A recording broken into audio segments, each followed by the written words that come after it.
Hello, this video is going to give you an introduction on how to use Trimble layout. So you can see I'm in SketchUp to begin with. First thing Trimble layout requires you to do is to save your SketchUp file, and you always have to save it even though you just opened it, as they want you to have the most latest version of your file. And then we're going to go to the Send to Layout. So that's File, Send to Layout. And that automatically opens up Layout. It's giving me a message about having a license. I'm using the demo version right now. And then you're going to get a dialog box that's going to give you the option of choosing from a number of templates. There's templates here that have title blocks already laid out for you that you could use. You can also download those or of course create your own. I would like to use a blank one though. And there's a number of different sheet sizes.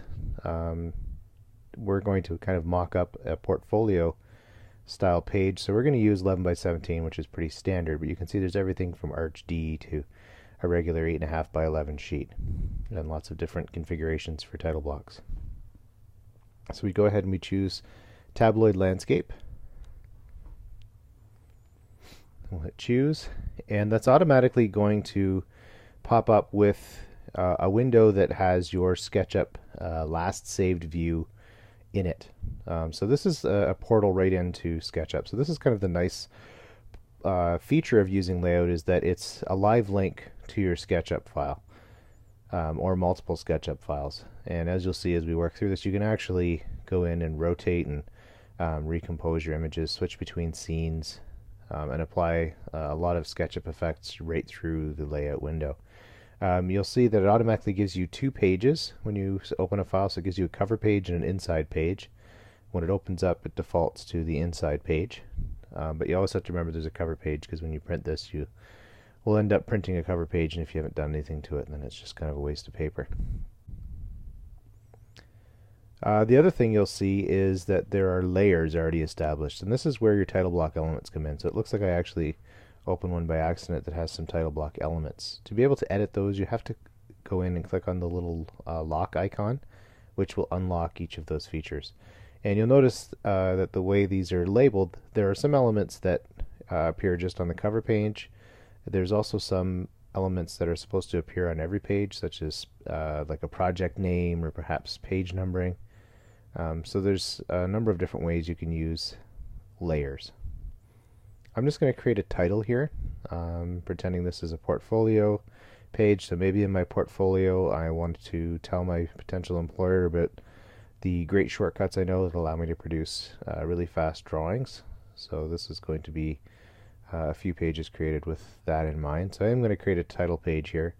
This is by no means how to create your portfolio video. We'll certainly do that in the winter semester, but for now this is just kind of some of the features that layout has.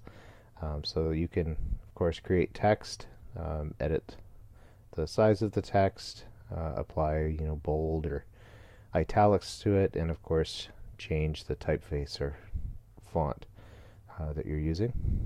So I'm just calling this Landscape Design Portfolio, and I'll put my name and my date on there. Now the way that I'm working in the font palette is a little different than what you'll see in Windows. In Windows it's right there along the side along with all the other palettes, but in Mac you have to actually open this separately. And if I drag the slider, it's going to allow me to change the size of the fonts, or I can of course type it in. I'm going to choose something a little fancier for my portfolio title. And you can see you should have access to all the fonts that you have on your current computer.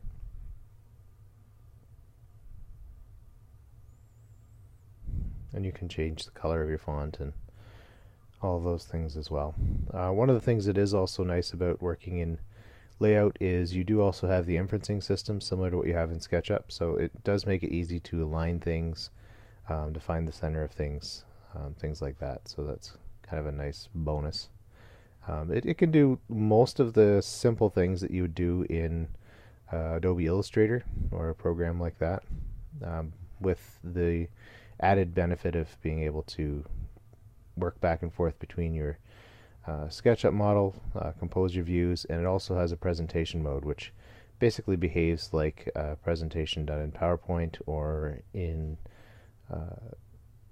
as a PDF that you'd present, which is kind of nice. And it also has a markup pencil, so you can present to your client and mark up any changes that might be required.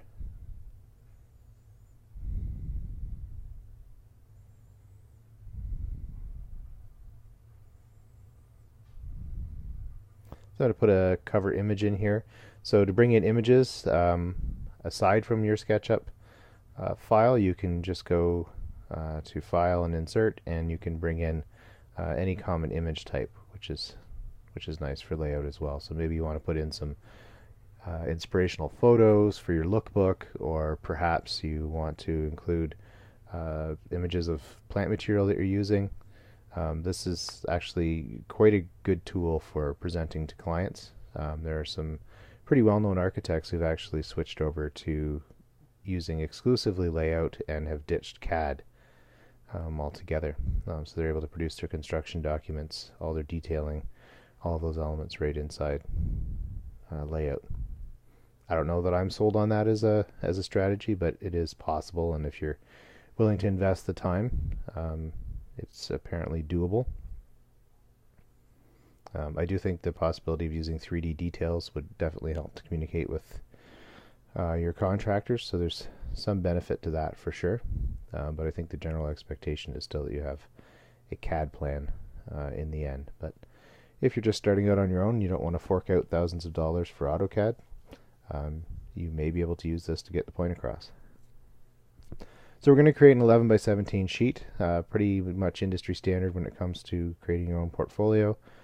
So hopefully we'll have some pages, or at least some practice making pages, so that you can begin the process of thinking about making a portfolio. So our first page is going to show the mock-up that we've all created in SketchUp. Just for the sake of this exercise, I'm going to be telling the basic story of how I would go about mocking up a SketchUp image, and then blacklining it, and then of course rendering it. So I could give this a project title, so maybe I want to call this digital to analog illustration, or something similar to that. So to edit those, I just click on them, and because I've unlocked them, it allows me to go in and edit them. Now these are elements that appear on every page. So if it's not something I want to appear on every page, I would have to create a separate text box for that, which you can do using the text box tool. We also have some pretty great labeling and dimensioning tools in layout. You can also draw shapes, apply fills, hatches now. So there's quite a lot that you can actually do. So SketchUp's just the start, but this package together, if you were to purchase SketchUp Pro, which is just under $600, is a tool set on its own that you could use while you're starting out professionally to produce your work.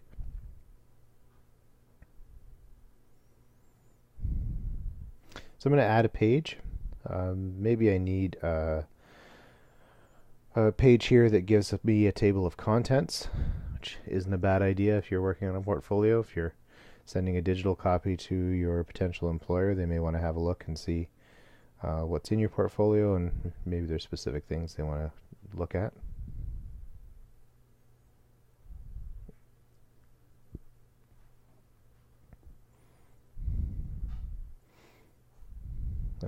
Also, maybe I want to start inserting my images. So you can see this, I'm inserting just a scanned image here. Now if this was actually going in my portfolio, I would have to clean this up quite a bit. This is kind of a dirty looking scan. It doesn't have a nice white paper tone to it, so those are things you'll learn how to fix in Photoshop. But for now, you get the idea of the process of putting together a basic booklet. So you just go ahead and insert your external resources. This could be scans of your hand illustrations, this could be photographs like I said. You can also have multiple SketchUp files in there as well, so this is a pretty versatile tool. So now I'm going to import another SketchUp file. So I'm actually just going to use the AXO model that we created in another class. So you can have multiple SketchUp files within one layout document, which is nice. So maybe you have your full model, and then maybe you did one that you have your details in, or maybe you had planting plan that you created a model for. So there's a number of different ways you could be making use of having multiple models in here. So I'm looking for my SketchUp, my AXO model, and I'll bring that in there. So this really doesn't say a lot in terms of making a cohesive presentation, but I'm just trying to show you what you can actually do with the program in terms of its basic capabilities. I'll add some labels to this just to show you kind of how the labeling tool works with little callouts, so you could be using that. And here I'm showing you that you can actually click and get into your SketchUp file and recompose your view. So this is kind of a weird little feature that you have in layout, but you can also use this when you're presenting to a client. So if they want to see a different view, you can orbit around, and then this also can be printed as a PDF, which is interesting. So maybe you want to fine-tune your view or something like that. You have the ability to do that.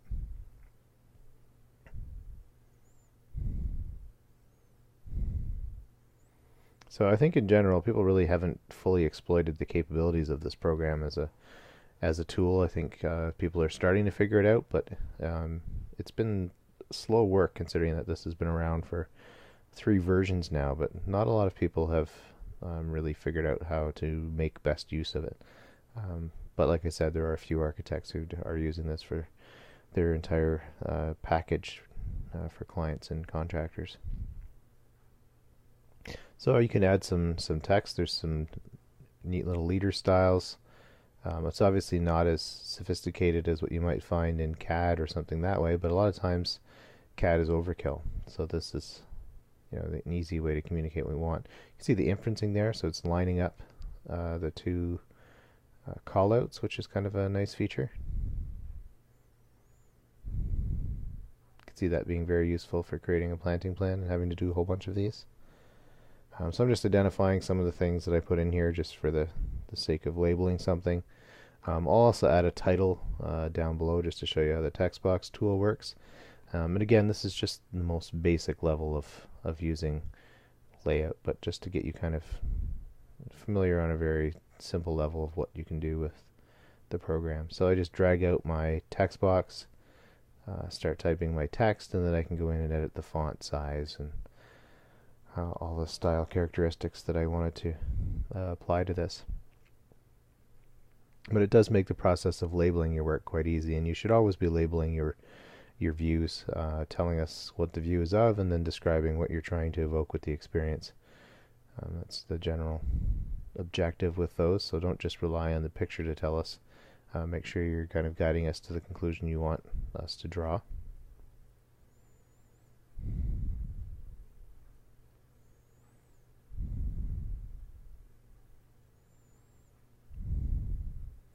So I'll just edit my fonts here a little bit. A little bigger. If I see that red arrow that's kind of there at the corner of the box, that means that there's overset text. So there's text that's going beyond the size of the box. I need to make a bigger box. And the little kind of caution sign that you see beside the image window down in kind of the right corner, that actually tells me that I could update this reference.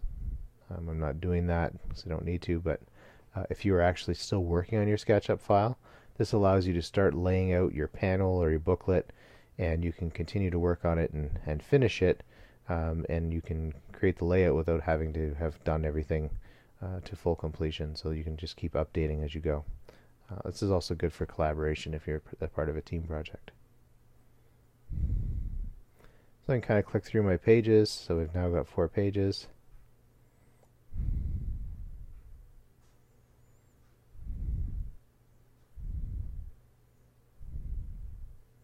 Add one more for my index,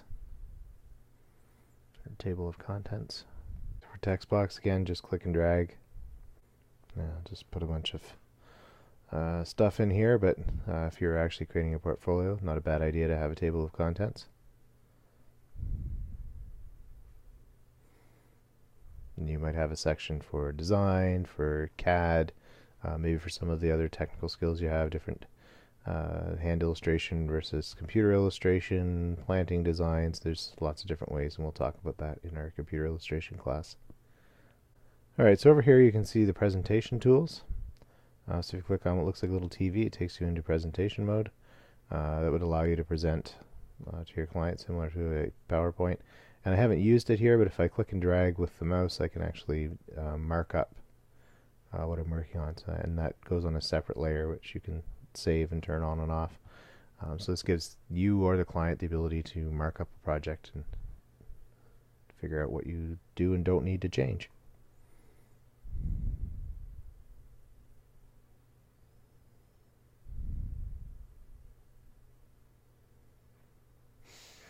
Now to save this, I can go ahead and save it as a layout file,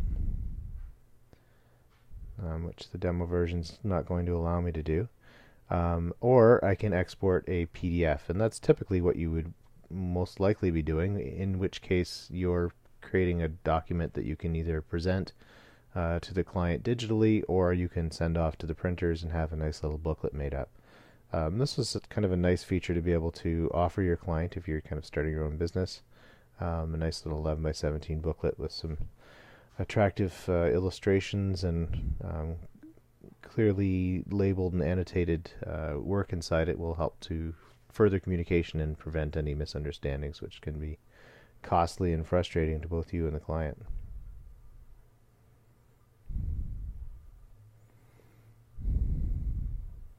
So to create my PDF, I go File, Export, make sure I've chosen PDF. Under Options, you have the option of exporting just an individual page or series of pages or the whole document, as well as choosing your output quality, which generally you want to be high. And we give it a title, so I'm just going to call it Layout Demo. And because I checked to view in the PDF viewer, this should pop up on screen and I can see what my final PDF looks like.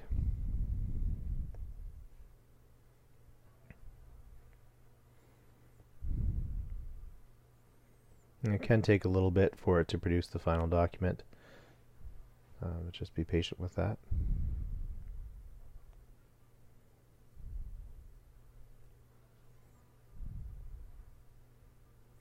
And here's my little portfolio mock-up that we just created. So you can see the quality's quite nice.